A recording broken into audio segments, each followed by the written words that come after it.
Heidi ho, everybody. It's Elise again. So I watched a YouTube video of Coffee and Art in the Morning by Dede, and she was working on a magazine journal that she was painting, and it's essentially like backwards collaging. So I thought that looked really fun, and okay, I'll just put it this way. I have like a few videos recorded and I just have not uploaded them because I have like a billion. My mind goes about 1,000,000 miles an hour and I have so many ideas going through my head. And I'll tell you what, you'll hear me talk about ADHD here and there because I actually didn't know I had it until last year or a year and a half ago when it all kind of fit together. And I'll tell you what, it's like a blessing and a curse. You know, blessing because I get so many good ideas. Curse because, you know, sometimes I forget those ideas. So before I can get them out, or I don't finish the first idea that I had because it led me to another idea. So anyway, so I thought that would be fun. I had shown that I got a few travel guides, and this one is actually a Minnesota travel guide. And it had so many pretty pictures in it that I didn't want to, you know, completely just paint over everything. And this is actually kind of what I thought about doing. And then when I saw Dede's video, I was like, I got to actually see what that actually looks like, and before I even tried it out. So it was kind of cool. So I've only done a few pages. This is the cover, which I'm probably going to mess with a little more, but I was just trying to cover up stuff, and because I liked that. And then this is the back. There wasn't a whole lot on there that I liked, but I liked a few of these colors and that guy, and I covered the rest in black and yellow. And then I did this page, which was covered in writing, and had a picture that was actually really pretty over here, but I didn't want it there. So I just covered it all in white, then a layer of a light yellow, a bright yellow that went with actually the colors down here, because actually this part right here is not even painted, this yellow. So it matched perfectly. And then I went over with a little card thingy, credit card, not a credit card, it's like a something. And I, with the golden yellow color. So yeah, and I might go and touch up some of the black because I had to rub off a little bit with the yellow. And then I did this page too. I liked these little buildings at the bottom, and I kind of made it look a little misty because the words went all the way down and covered up some of the buildings, so I kind of made it misty and used my lighting sucks monkey. My saying's monkey balls, but I don't know if that's really something I should probably say on my videos. But yeah, it's one of my sayings.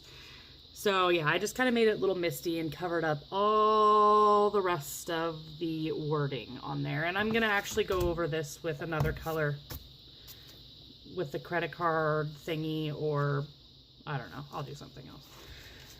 And I think that's all I've gotten so far in here. So I am going to talk while I mess around with some of this, but I'm really kind of sort of wanting to try, because I do all my editing. I downloaded this app on my phone and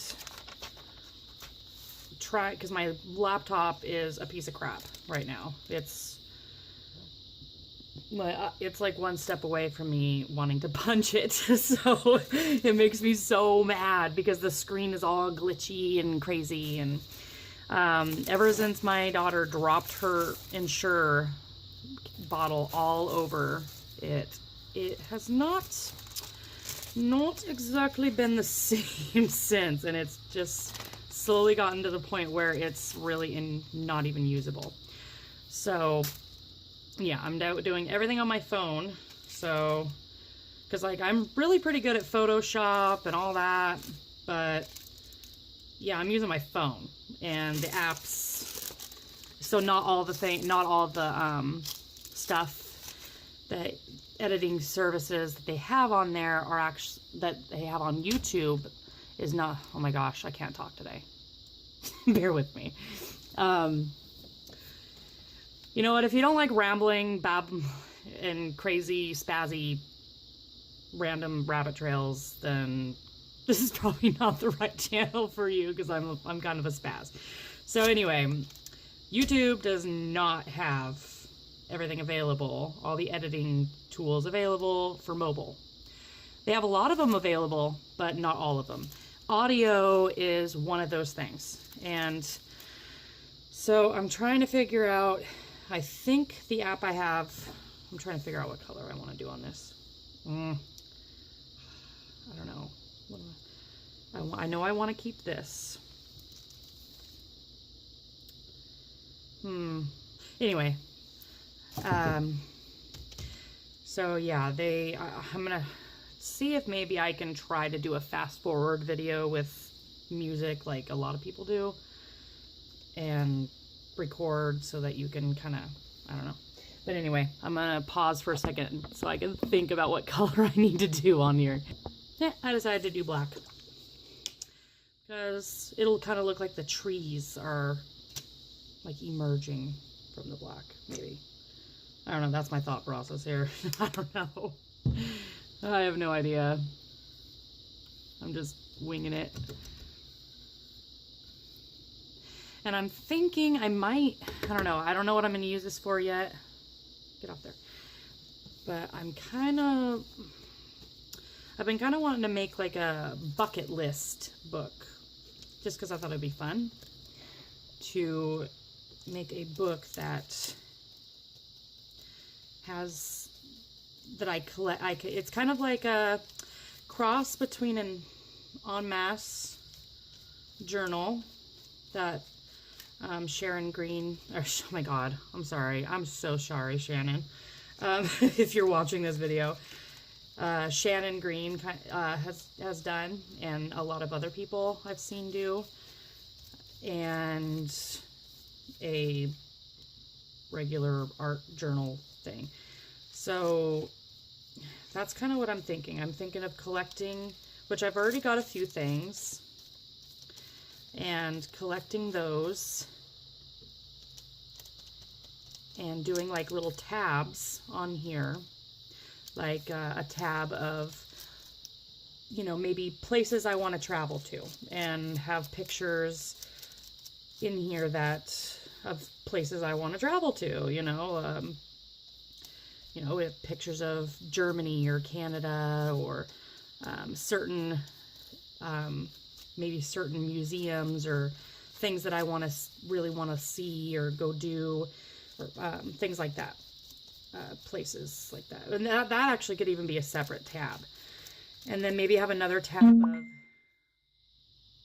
Mom, hey, did I get what? She's messaging me. I had to weed eat my yard, and so she's wanting to know if I got it all done. And I got most of it done, but it was my first time weed eating, and I couldn't figure out how to get it started again. It made a funny noise, and I stopped it, and I couldn't get it started again. And I even followed all the directions. But I'm one of those that it's better if I cannot figure out how to do something, it's better if I hand it over to someone who does it, because I most likely could end up breaking it, because I'm very impatient. So anyway, so yeah, I have, maybe another tab. I could, concerts that maybe I'd like to go to, things like that. So that's kind of what I'm thinking maybe for this journal. Things like that. I thought it'd be cool and fun. And I haven't really seen anything, you know, I've seen on mass journals and all that. Haven't seen anything like that, but I've been wanting to do this for quite a while. I just haven't, I don't know, I haven't found the right journal to do it in yet. So, all right, so I've got that blacked out. I don't really know. That kind of looks like a blob of something. Actually, it kind of looks like a boob. It looks, okay, let's not make it look like a boob. Let's try to get that there. Let's try to get rid of that. I think I'm going to have to do another color up there to get rid of that. Maybe I'll have to do like a purple color. That already looks really, well, it already looks better. Now there's no writing down there. Okay, and apparently I had way too much black. Did not need all that black. I'll find something to do for it. All right, I have to find another color. All right. So anyway, I think this will do it. Maybe. Might take a few coats because it's pretty watery. I might have to add some blue to that. It's not a solid purple. I think I need to add a little blue.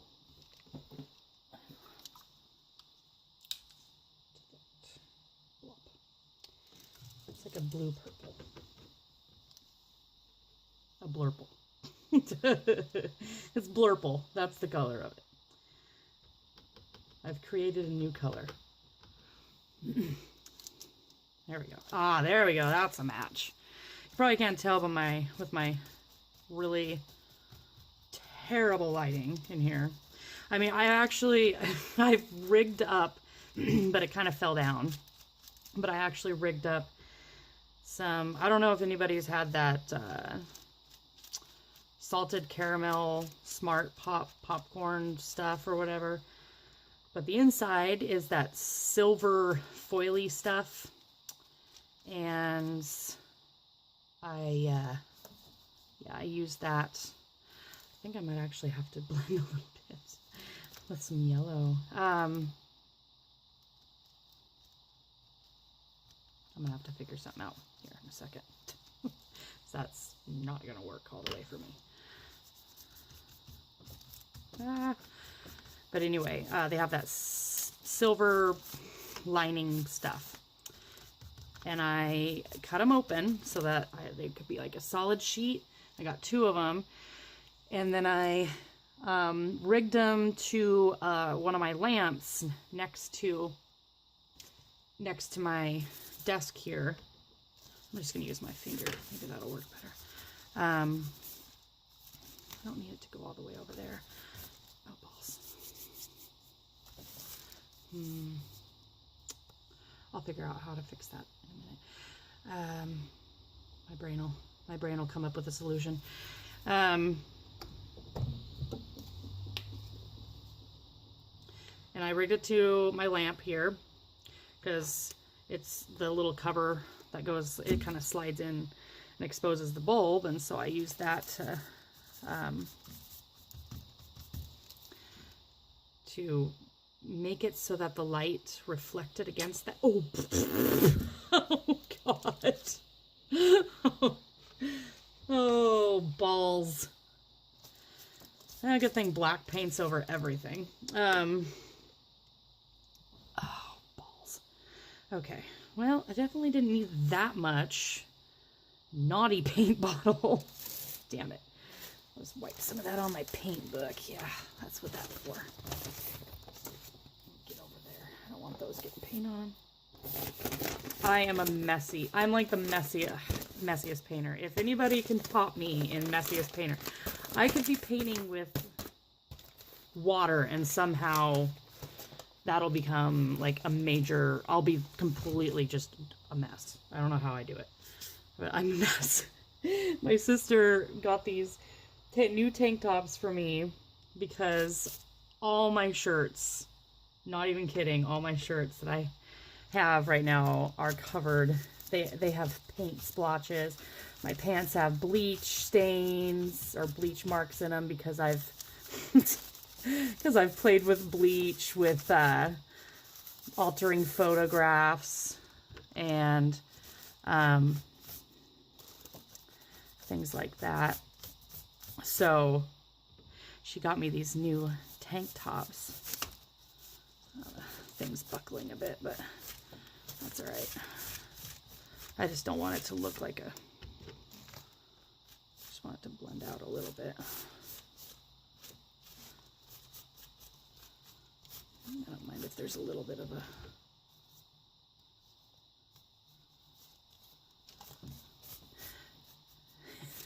and now this one's, this is probably going to get covered in, this one already has some paint on it, this shirt. So sorry, sissy, I'm sorry. You tried. I'm just like a mess. I'm always a mess. Okay. I like painting with my finger better sometimes. I don't know. There we go. And I'll go over it and fix it a little more.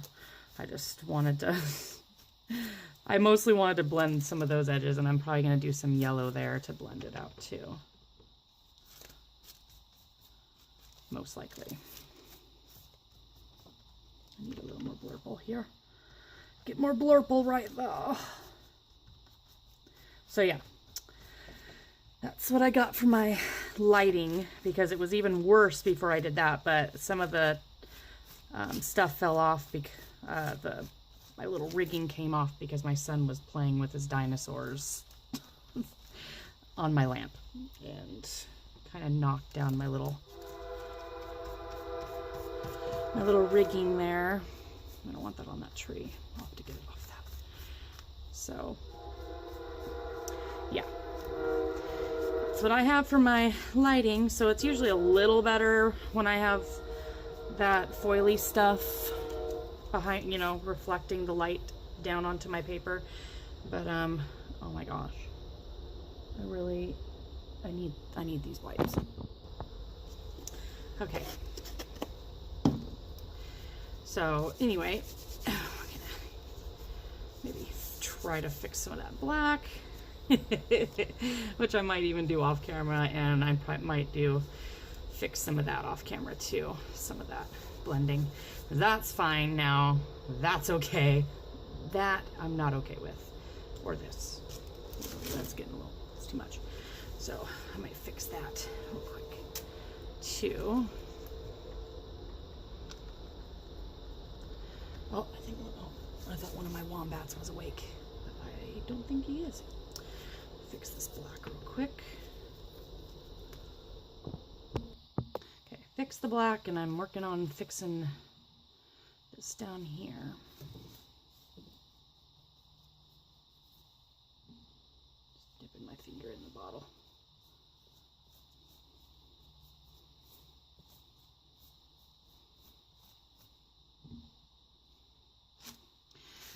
Part of the problem is the page is a little bit wrinkled. Yeah, and wrinkle. That's all right. It'll add texture. It's not going to be perfect, and I don't really care if it is perfect or not. That's all right. I am not a professional painter, so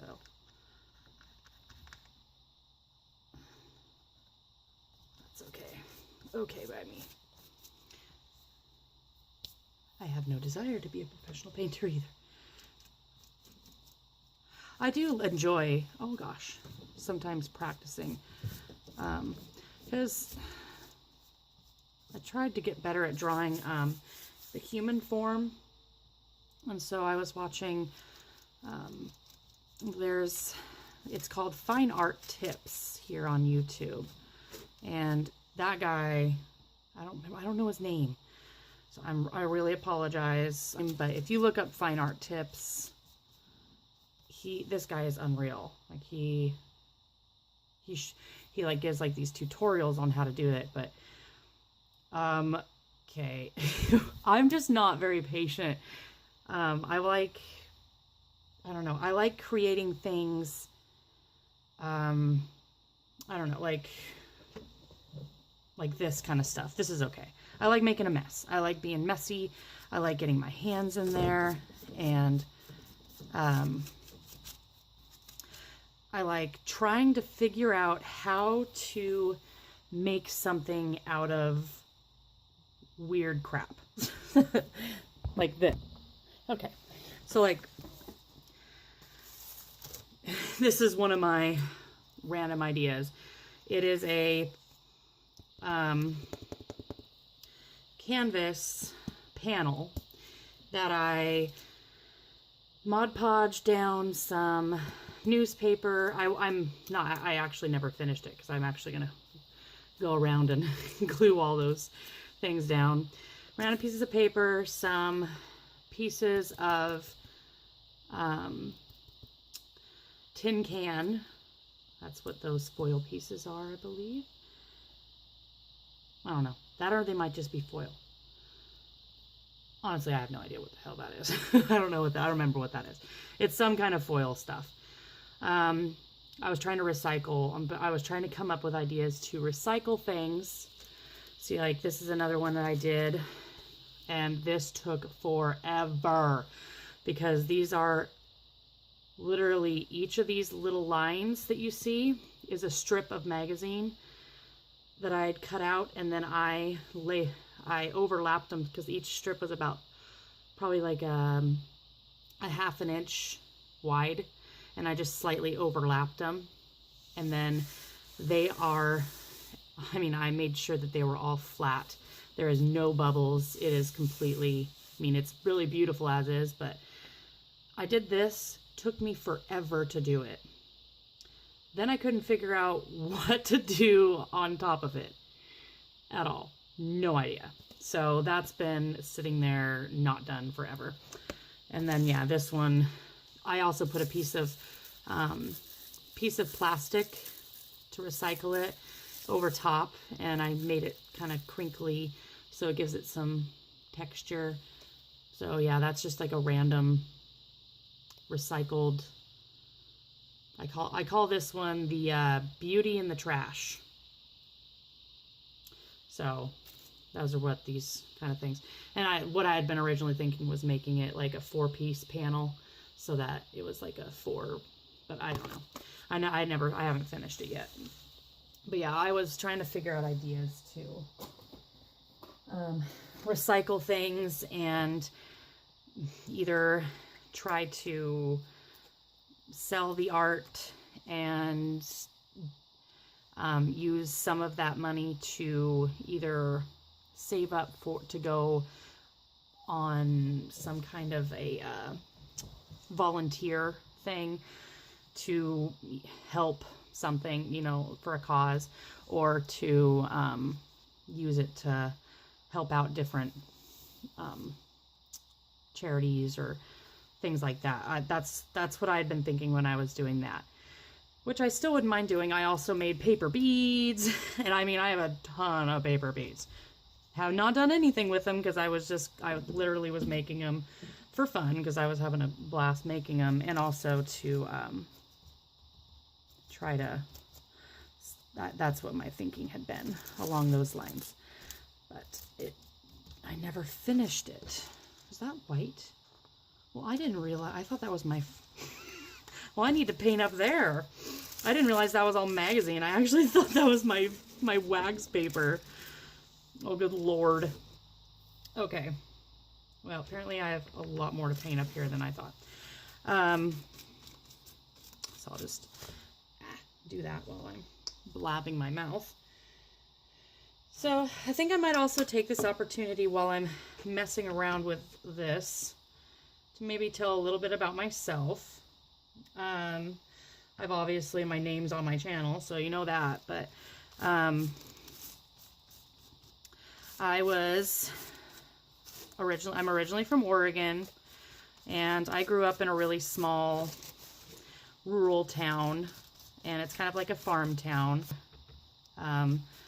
I was raised on a farm, like a barley wheat farm, not animal farm. And I was kind of a, there was a lot of rift with my father and I, and I wound up down with my mom, because my mom, after my parents got divorced, my mom moved to Utah. And so I moved down there with her. And then eventually wound up back in Oregon. And about, I was 17. Admittedly, I was kind of I was kind of troubled a little bit. But we didn't know at the time that I had ADHD. Nobody, none of us did. I was misdiagnosed with bipolar, but I don't have bipolar. And I definitely don't have bipolar. But the gal didn't really take as much time as she should have to diagnose me. So, that's looking a lot better. I'm like creating my own sunset now because I didn't realize all that white was up there. So but what I really needed was, I needed help. But I didn't have that. I didn't really have that support. And at that time, my mom had moved to Wisconsin. By that time, she was living in Wisconsin with my now stepdad, because they weren't married yet. And anyway, I had been living with my sister and was going to this alternative school, and I hated it. For one, I was the only one in the entire alternative school that had my level of math and reading and everything. So not even the teachers actually were able to help me. They literally gave me a geometry book and the highest, English stuff that they had, and they gave me the teacher's book to it, and I was supposed to teach myself geometry. So I thought that was I just thought it was a big joke, and I was a little bit, I don't know, I was pretty, well, let's put it this way, Ritalin back then would have really helped me. So anyway, my dad had written a message to my sister, wanted me to answer all these questions, because my dad's just, I don't really, and I'm just gonna say, I don't really care if any of my family's watching this, I don't care. But yeah, he wanted me to answer all these, just a list of these questions, and at the end, there was a statement that just said that if I didn't send them my answers to him by a certain date and time, that he would come and get me from my sisters and whatever clothes I was wearing, and gave her permission to sell the rest of my stuff. So, obviously I had to respond. And so I did, and I actually still have saved somewhere. I actually have my responses to him, just because I keep so much crap. So, and I really needed probably more, I needed support is what I needed, but, my dad was not like that. So I ended up getting picked up from school one day. Crappy. I'm going to have to edit out my cuss word. The crappy alternative school one day, and my sister and I pulled up out, at the base of these stairs, and, I thought we were at one of her friends' houses or something. I'm trying to figure out how to blend that better, because that looks awful. And I thought it was maybe one of her friends' houses or something, so I wasn't gonna, obviously I didn't think I was gonna go in with her, and she asked if I was coming. Like, all right. So I started walking up the stairs and asked her whose house it was, and then all of a sudden I saw some of my stuff in there. And the door opened all the way, and there was my stepmom and my dad, and all my stuff, and they said it was mine. And so I was illegally emancipated at 17. And so I've been having to kind of figure things out, just kind of I've had to wing it. And, my mom didn't know anything about it. So she did try to help me as much as she could whenever but I was kind of stubborn, and I didn't always want the help. So, yeah, she tried, and I did eventually, because I got a job. I quit going to school because I was trying, but the school was a joke anyway. And so I started working, and, all the bosses and everything, I got in good with that, and I was actually going to get moved up. I ended up moving to Wisconsin, eventually got on, and then I went down to Oklahoma, and I got on with the wind turbines via an electric company, and started working for that. And I climbed wind turbines. I helped wire them. Like I did bottom terminations and helped wire some of them, and I climbed them and did things like that up there with that. So, and then one of the jobs that we were on, we were in Odessa, Texas, and I had to get my wisdom teeth removed, and I ended up with dry socket, and I was feeling so guilty because my crew was working and I was not out there, and I was feeling guilty. So I went to work, and it was a super cold day, and my toes like literally they went numb. Well, I just figured it, steel toe boots, so I blew it off. Well, then the next day they were still numb, and then more of my toes started going numb, and then my feet went numb, and then my fingers started going numb, and my hands, and it went up into my calves, and it got to where I couldn't, I could barely walk. So couldn't go to work, and so I started getting really, I didn't tell anybody because I didn't want to bother anybody. And so I took it upon myself, and I went to the hospital, and the guy was very, very rude. I like that. I think I'm going to call that page good for now. Need to find a piece of wax paper that doesn't have paint on it. Maybe I'll just get a new one because I really like that page. So anyway, the nurse practitioner that saw me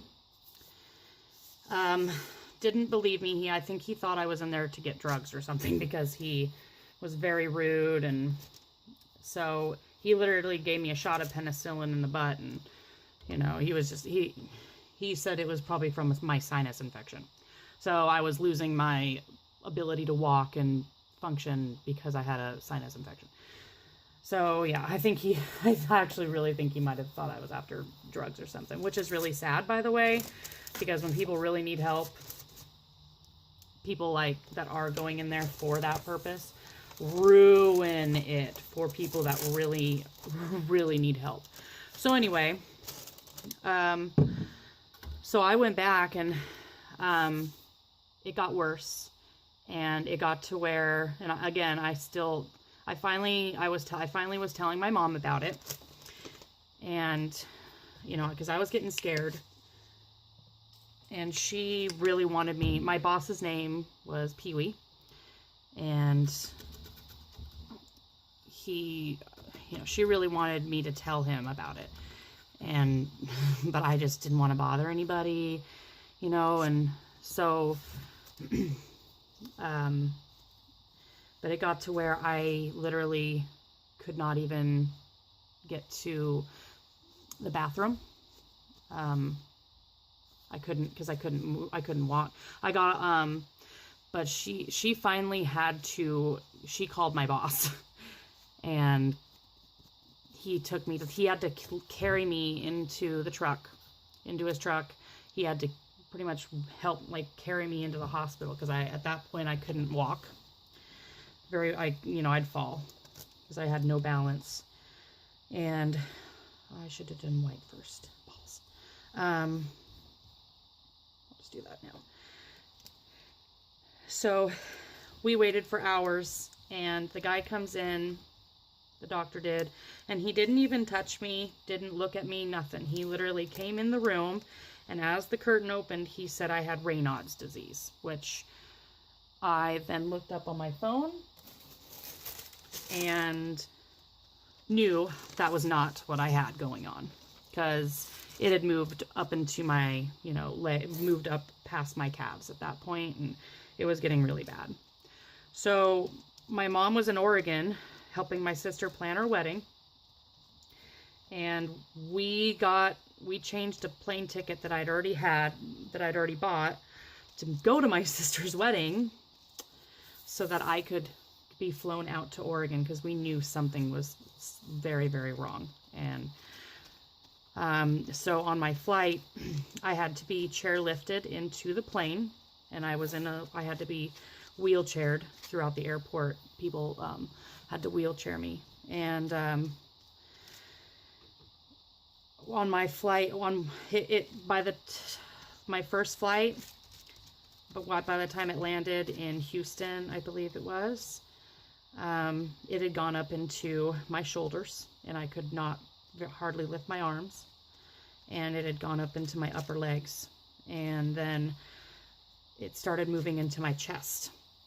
So when I got on the plane for Salt Lake City, I started having trouble breathing, and I felt kind of like a fish out of water. Like I could not hardly breathe. And there happened to be an EMT that was sitting in the seat, kind of diagonally from me, and he called the ambulance, his team, to meet us on the ground at Salt Lake City. And so they got there and they evaluated me, and they knew something had to be wrong, but they didn't know what, because they couldn't find anything. So they left it up to me if I wanted to go to the hospital or not. And it was all I could do to say, yes, take me to the hospital, because I really didn't want to. I wanted to go where my family was. And so I went to the hospital, and then the doctor there pretty much had an idea of what was going on, did a spinal tap on me, and I was intubated within probably a couple hours after getting to the hospital. So, and I was told that had I gotten on my last flight from Salt Lake City to Portland, Oregon, I would have died on the plane, because I would have, my lungs and everything were shutting down. So I was intubated, and then I was put into, because what I was diagnosed with was Guillain-Barré,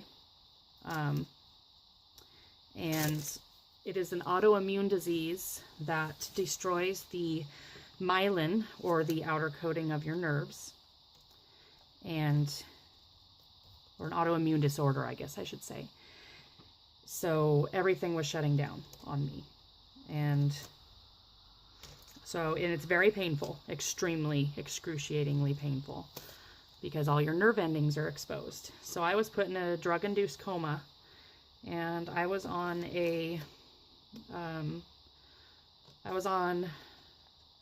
total life support. I had a tracheotomy, and so I was on total life support for a few months, I believe, and then I was transported to Idaho when I finally started showing signs that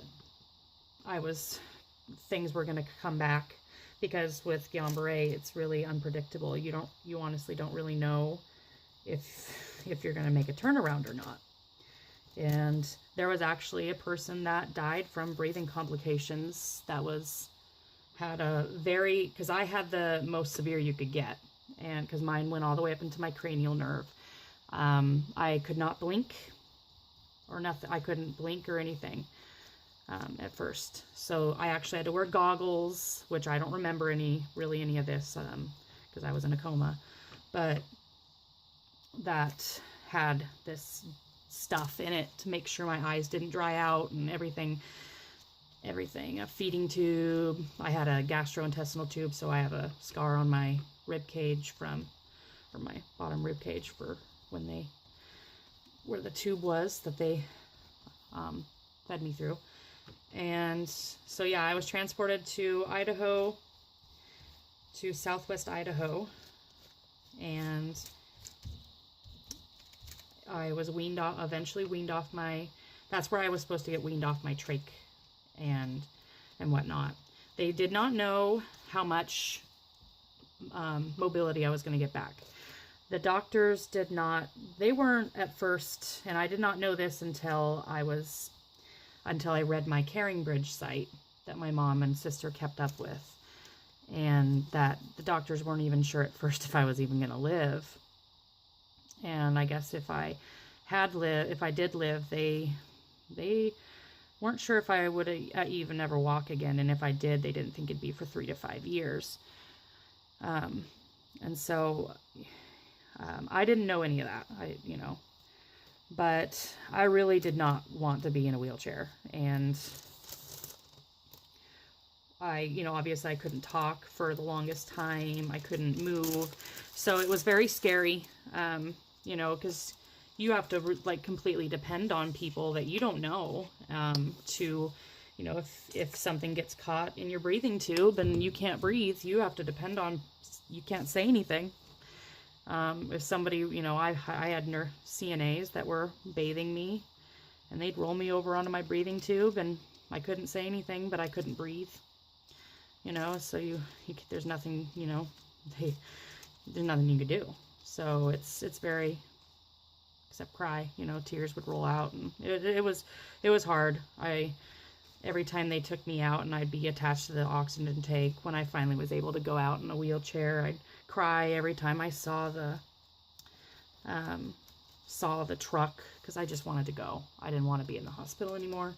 Just wanted to leave. Was tired of it. Been there for several months. I didn't want to be there anymore. But I did eventually get off my trach after some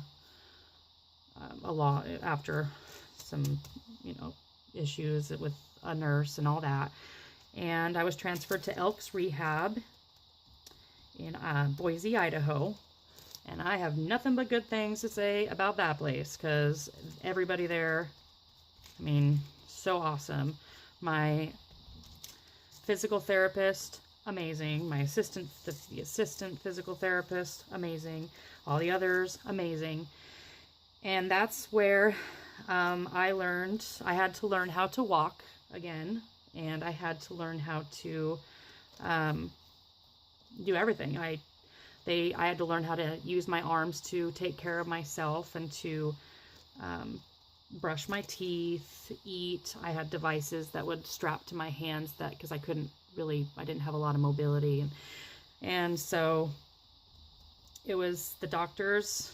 I was on braces, like Forrest Gump braces, but I was on these plastic, they were made of that form that was made just for, they molded them to my legs and feet and everything. And so I had leg braces, walker, wheelchair. I used it all. And I have pictures of some of the other things that they did too. I think I got the words blocked out pretty good. I'm maybe not here, so I can start doing the yellow that I want. Do I want that? Yeah, I'll just keep it, whatever. I don't give a crap.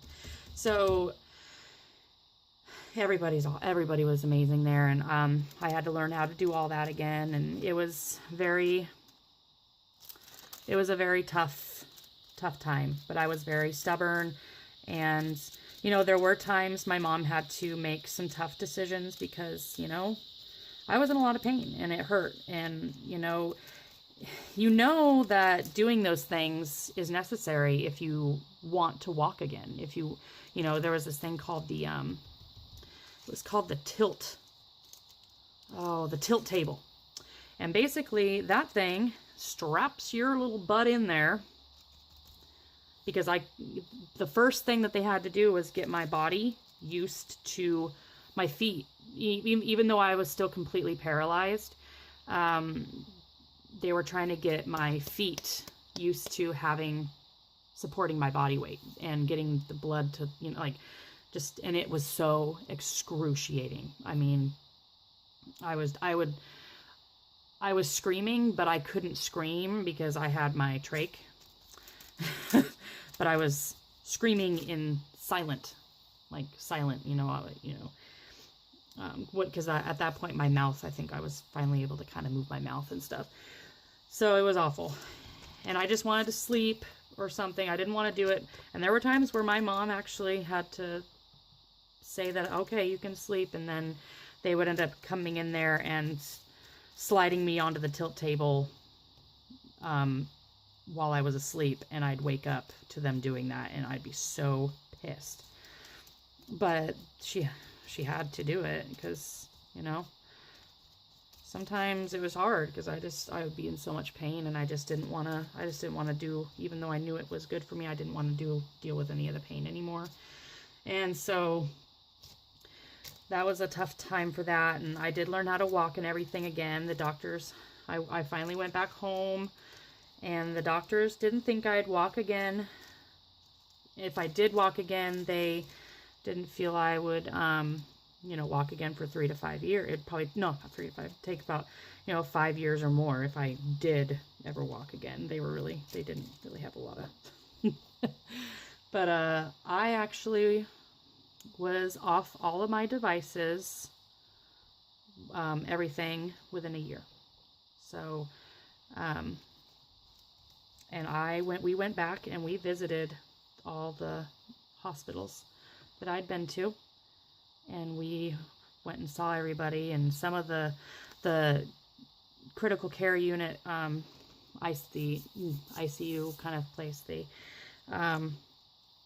they were just so happy to see me, because they, you know, they deal with a lot of cases that, like mine, and even other things, you know, that a lot of people just don't come back from. They don't see a whole lot of good news. So they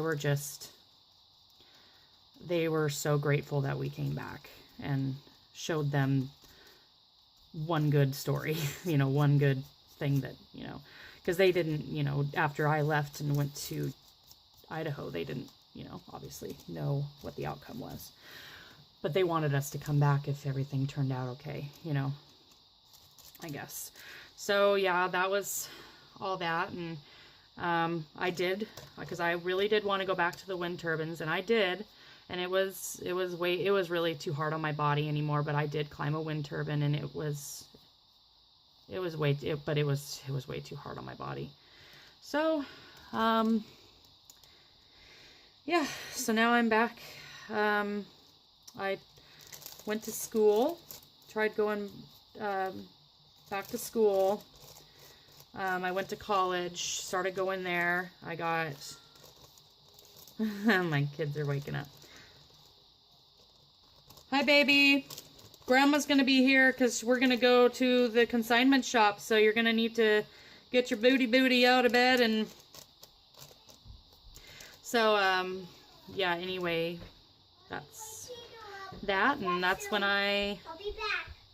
I was going to school for business. Wake up. And then I got pregnant. Got straight A's my first semester. Then I got pregnant, and I had to withdraw from college because it was just going to be me taking care of my twins. Yes, you did. And I couldn't, you know, I needed to move where the rent would be. I had to move out of where I was at because it was too expensive. And my daughter had a lot of complications. She had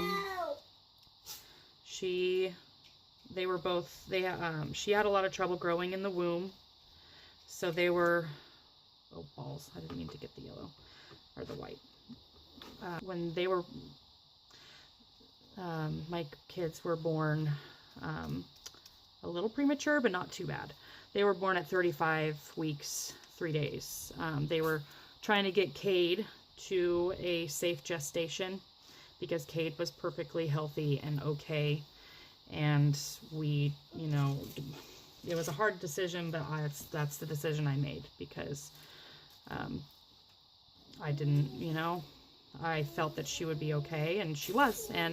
But she was very small. My son was 5 pounds 5 ounces at birth, and my daughter was 3 pounds 2 ounces at birth, and she had to go into the NICU, and that's where they discovered she has only one working kidney, and the other one was cystic and would eventually, it'll eventually be dissolved by the body. And then the one that was working had blockages that she was going to have removed.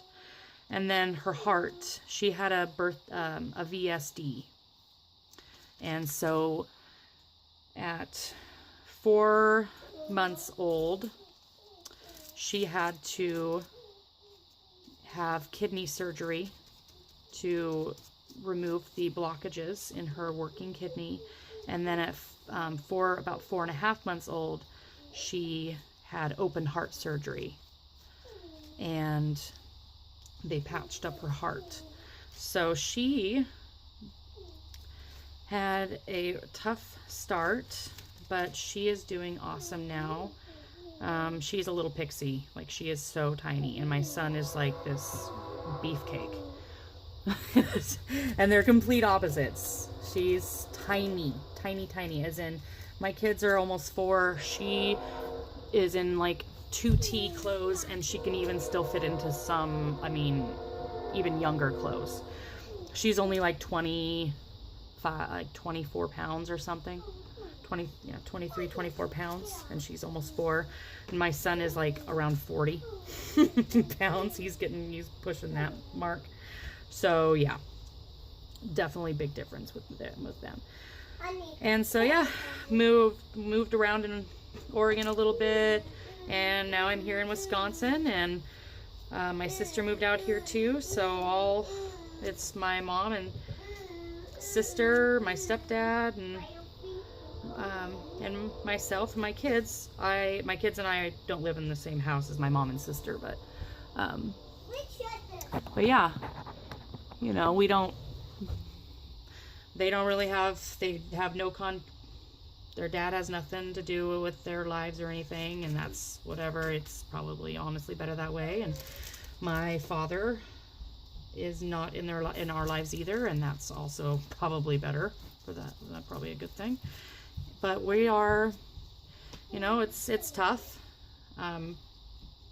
but we, you know, we're just trucking along and trying to do what we can to keep going. And I try to stay positive as much as I can. And, you know, the days that I am, you know, feeling low or I'm sad or something, you know, my kids will come up to me and, you know, tell me, you know, my son will be like, you tell me that, Mama, everything's gonna be okay. Everything will be okay. And you're a good mom. And my daughter will tell me she loves me, and she'll give me a hug. And so, you know, they're very good kids. And anyone, Grandma's here. Yep. Oh, is she here? Yeah. Okay, good. Okay. So I guess that means it's the end of my video, but yeah, I just wanted to paint and kind of share a little bit about myself so you could maybe get to know me better. But I guess this is the end. Thank you for watching.